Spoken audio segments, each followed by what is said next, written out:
Check bounce కేసెస్లో if in case check పోయిందనుకోండి, అప్పుడు xerox కూడా కోర్టులో చెల్లుతుందా? యాక్చువల్గా ఏంటంటే ఒక్కసారి స్టార్టింగ్లో వెరిఫై అయిపోయింది, ఒరిజినల్లీ ఆల్రెడీ వెరిఫై అయిపోయిన తర్వాత కనుక అది పోయింది అన్నప్పుడు దాన్ని జిరాక్స్ వేయొచ్చు సెకండరీ ఎవిడెన్స్ కింద, section 65C of evidence act కింద చెల్లుతుంది.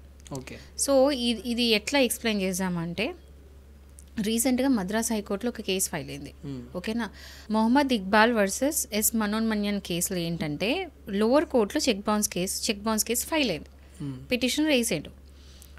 తర్వాత ఏమైంది, కేసు నడుస్తున్న కొద్దీ తర్వాత ఒరిజినల్ అనేది వెయ్యాలి, కంపల్సరీ చెక్ బౌన్స్ కేసులో ఒరిజినల్ వేయాలి కోర్టులో జనరల్ ఏంటంటే ఏ కేసు వేసినా ఒరిజినల్స్ సబ్మిట్ చేయాల్సింది కోర్టుకి వెరిఫికేషన్ కోసం.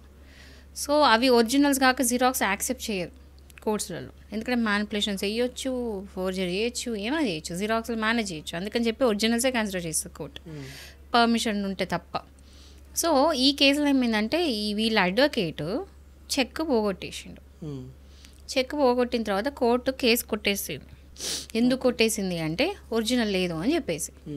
సో అక్కడ ఏంది, ఎవరిది మిస్టేక్, అడ్వకేట్ది mistake. So section 65 clause C of evidence act ఏం చెప్తుంది అంటే, secondary evidence is also admissible in the court. అంటే ఒకవేళ ఒరిజినల్ లేకపోయినా దాని సెకండరీ కాపీ ఉన్నా కూడా అది అడ్మిసిబుల్, కోర్టులో ఎవిడెన్స్ కన్సిడర్ చేయాలి. సో ఇది ఈ తర్వాత ఏమైందంటే పిటిషనరు హైకోర్టుకి వెళ్ళిండి అప్పీల్కి.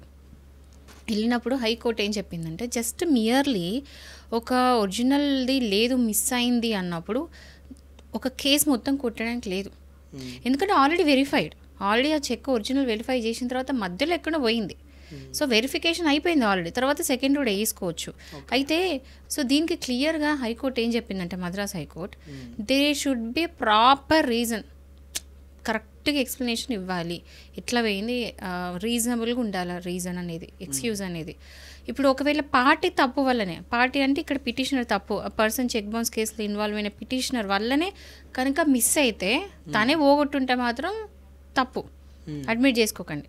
బట్ ఎవరిదో మిస్టేక్, దానికి ప్రాపర్ రీజన్ ఉంది కాబట్టి అడ్మిట్ చేసుకోండి. జస్ట్ నియర్లీ ఒక చెక్ పోయినంత మాత్రం కేసు మొత్తం కొట్టడం కరెక్ట్ కాదని చెప్పేసి 65 సెక్షన్ 65 చూపిస్తూ దీనివల్ల ఇలా అడ్మిట్ చేసుకోవచ్చు అని చెప్పేసి కోర్టు చెప్పింది.